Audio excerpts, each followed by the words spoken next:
I clearly saw it with my own eyes. My younger sister secretly swapped our phoenix eggs, but I pretended not to know. Every morning when I woke up, the first thing I did was use my own heart's blood to warm that shabby egg. In the end, her egg hatched into a heavenly phoenix, and under my guidance, it was chosen as the new divine maiden of the Phoenix clan, while my own egg hatched into a scruffy little sparrow.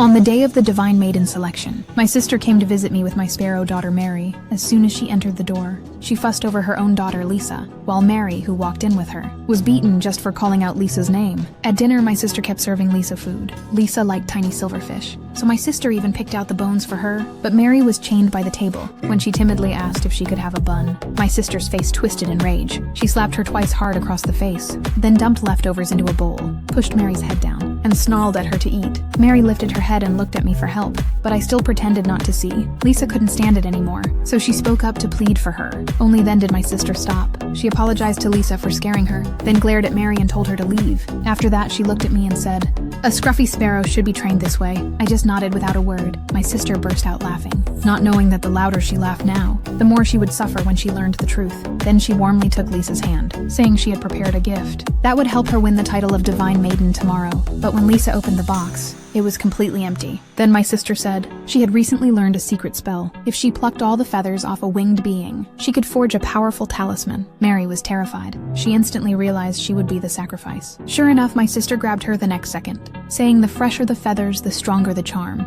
and began striking her again and again. With each of Mary's screams, her feathers kept falling. My husband couldn't bear it anymore. He rushed forward to stop her, saying Mary was my own daughter. How could I allow such cruelty? But my sister ignored him. She shoved him aside and kept plucking Mary's feathers. Blood-streaked feathers flew through the air. Some even splattered on my face, but I calmly wiped them off. When the talisman was finally complete, my sister stopped and proudly placed the feather crown on Lisa's head. Then she noticed a loose feather on Lisa's head. She immediately scolded me, asking how I was taking care of the child. Only then did I speak. I said Mary's feathers were all gone thanks to her, and she still had the energy to fuss over Lisa. Anyone would think Lisa was her real daughter. My words left her speechless, but she turned around and drew a dagger, taking out her anger on Mary, blaming her screams for frightening Lisa. Then she slashed Mary's face. After that, she held Lisa close and said, tomorrow at the ceremony, she would reveal a huge secret. The next day, the grand ceremony began. Lisa was indeed chosen as the new Divine Maiden. Everyone congratulated me, saying I had raised a fine daughter. Then my sister suddenly shouted,